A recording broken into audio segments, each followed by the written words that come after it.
নমস্কার বন্ধুরা, সোমা কুকিংয়ে আপনাদের সকলকে স্বাগত জানাই। আশা করি আপনারা সকলেই ভালো আছেন।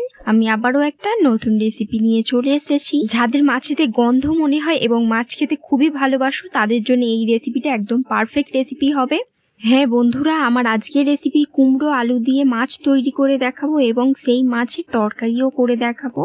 এবং এই রেসিপিটা কিন্তু নিরামিষ হতে চলেছে। যারা নিরামিষ খাও এবং খেতে পছন্দ করো তারা এই রেসিপিটা অবশ্যই করে দেখবেন। দেখুন, এই রেসিপিটা কিন্তু সম্পূর্ণ আমি নিজের স্টাইলে করেছি, খেতে কিন্তু খুবই ভালো হয়েছে। আপনারা অবশ্যই করে একবার বাড়িতে ট্রাই করে দেখবেন, তারপরেই বুঝতে পারবেন যে এই রেসিপিটা কত সুন্দর খেতে হয়েছিল। তো স্কিপ না করে সম্পূর্ণ রেসিপিটা দেখা যাক। প্রথমে এখানে কুমড়ো লাগবে, তো আমি হাফের হাফ কুমড়ো নিয়েছি। আপনারা চাইলে বেশিও নিতে পারেন, কেননা এটা সিদ্ধ করার পর কুমড়োটা অনেক কমেই যাবে। কুমড়োটা বেশি নিলে কোনো সমস্যা হবে না। সাথে আমি দুটো আলু নিয়েছি, আপনারা চাইলে তিনটেও নিতে পারেন। দেখুন, কুমড়ো আলুটাকে সিদ্ধ করার জন্য আপনারা আপনাদের সাইজের মতন কেটে ধুয়ে নেবেন। এবার কুমড়ো আলুটাকে প্রেসার কুকারে দিয়েছি, সাথে অল্প লবণ আর কিছুটা জল দিয়ে প্রেসার কুকারে ঢাকনাটা দিয়ে দেবো। দেখুন, এখানে কিন্তু জলটা বেশি দিতে লাগবে না, কম দিলেই মোটামুটি ভালোভাবে হয়ে যাবে। তো আমি একটু বেশিই দিয়েছি, তো আপনারা আরো কম দেবে। গ্যাসটাকে মাঝারি আঁচে রেখে আমি 3-4টে মতন সিটি মেরে নিয়েছি। 3-4টে সিটি মারা হয়ে গেলে প্রেসার কুকারের হাওয়াটা বের করে দেবেন। তারপর ঢাকনাটা খুলে নেবেন। ঢাকনাটা খুলে নিলেই দেখতে পাবেন যে অনেকটা জল আছে, তো আপনারা দেখে একটু কম জল দেবেন। এবার এটাকে ঠান্ডা হওয়ার জন্য কিছুক্ষণ রেখে দেবেন, কেননা অনেকটা গরম আছে, তো হাত দেওয়া যাবে না। তো ঠান্ডা হওয়ার জন্য রেখে দিন। কিছুক্ষণ রাখার পর মোটামুটি হাত দেওয়ার মতন হয়ে গিয়েছে, তো আমি একটা পাত্রে তুলে নিয়েছি। এবার একটা জিনিস দেখাচ্ছি, দেখুন কুমড়োটায় হাত দিয়ে চাপলে কতটা জল বের হচ্ছে। এবার কুমড়োর এই জলটাকে চেপে পুরো জলটাকেই বের করে নেব। দেখুন, জলটা বের করার পরে কতটা কুমড়োটা কমে গিয়েছে। আমি প্রথমেই বলেছিলাম কমেই যাবে। তো আপনারা যদি বেশি করে এই রেসিপিটা করতে চান তো আরো কুমড়ো নিতে পারেন, কিন্তু এতেও কিন্তু অনেকটাই হয়ে যাবে। যাই হোক, এগুলোকে এবার ভালো করে থেসে নিতে হবে, সাথে আলুটাও কিন্তু ভালো করে থেসে নেবেন। আপনারা যদি ফেসবুক থেকে আমার পেজটাকে দেখেন তো আমার পেজটাকে ফলো করে নেবেন।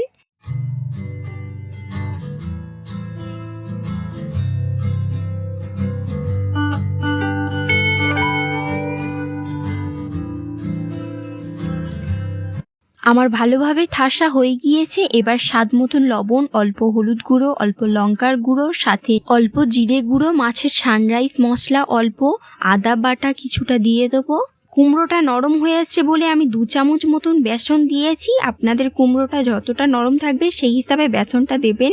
দেখুন, এটা দিয়ে কিন্তু আমি মাছের আকারটা দেবো, তো হালকা শক্ত হলে ভালো হয়। এগুলোকে এবার কুমড়োর সাথে ভালো করে মিশিয়ে নিন।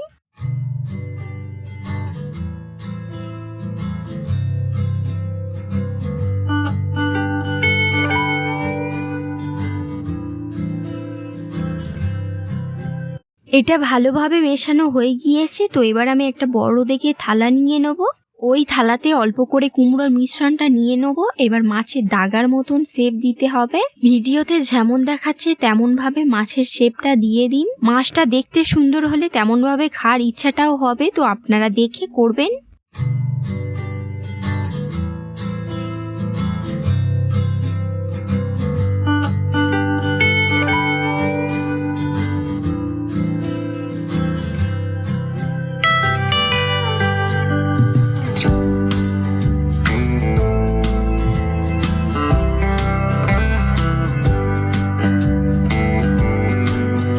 আপনাদেরকে জুম করে দেখাচ্ছি, দেখুন মাছটা কিন্তু হয়ে গিয়েছে ভালোভাবে তৈরি করা। এরম ভাবে আমি আরেকটা মাছ তৈরি করা দেখিয়ে দিচ্ছি। দেখুন, কুমড়োর মিশ্রণটা মোটামুটি অল্প করে নিলে কিন্তু অনেক কটা মাছ তৈরি করে নিতে পারবেন আপনারা। সম্পূর্ণ ভিডিওটা আরেকবার দেখে নিন।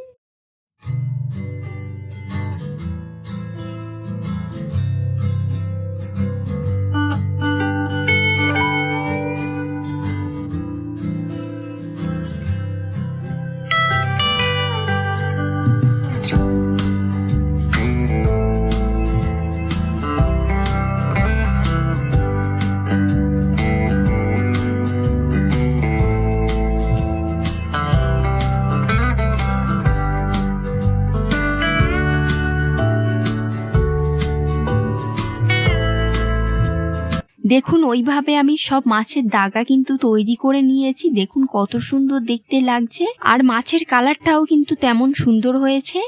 এবার এগুলোকে আলাদা সাইডে রেখে দিন। এবার একটা প্যান গ্যাসেতে বসিয়ে তেল দিয়ে ভালো করে গরম করে নিন। তেলটা ভালো করে গরম হয়ে গেলে মাছের দাগা একটা একটা করে তেলেতে ছেড়ে দিন। এই প্রথমবার এত কম তেলেতে মাছ ভাজতে কি দারুণ লাগছে কি বলবো। যাই হোক, সব মাছগুলো দিয়ে ভাজতে হবে।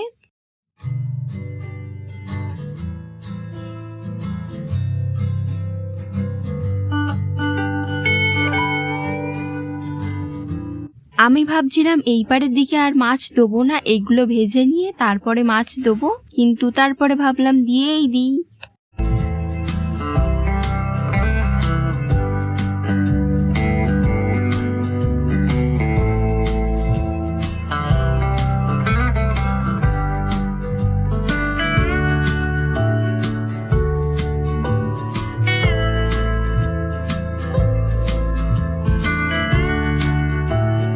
সব দাগাগুলো প্যানেতে দিয়ে ভালো করে সাজিয়ে নিয়েছি।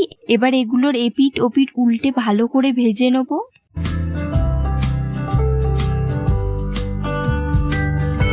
আপনারা কোথায় থেকে আমার রেসিপি দেখছেন বলবেন কিন্তু কমেন্ট করে।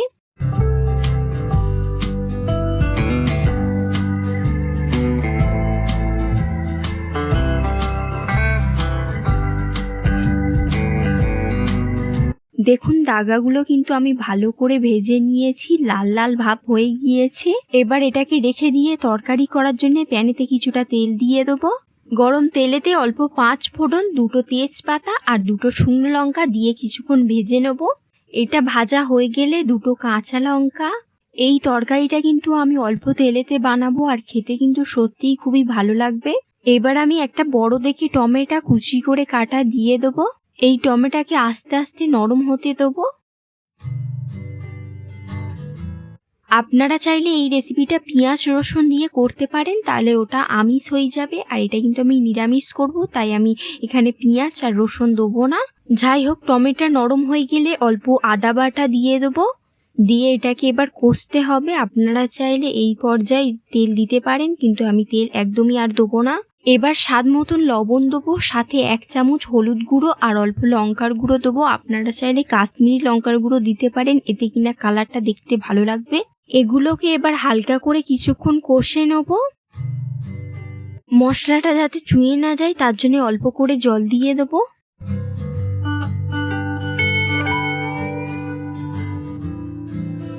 টেস্টটাকে ব্যালেন্স করার জন্য এখানে কিছুটা চিনি দিয়ে দেবো, আর পরিমাণ মতন জল দিয়ে দেবো মাছটাকে ফোটানোর জন্যে।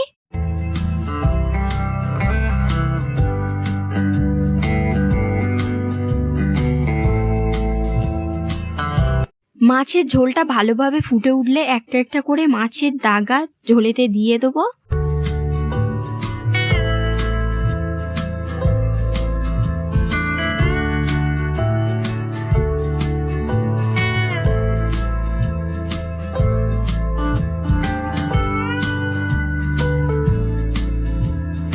এবার মাছের দাগার উপরে অল্প করে ধনেপাতা কুচি ভালো করে চারিদিকে ছড়িয়ে দেবো। এবার মাছটাকে ফোটার জন্য কিছুক্ষণ রেখে দেবো। এ বাবা, দাঁড়ান দাঁড়ান, আমি ভুলেই গিয়েছিলাম।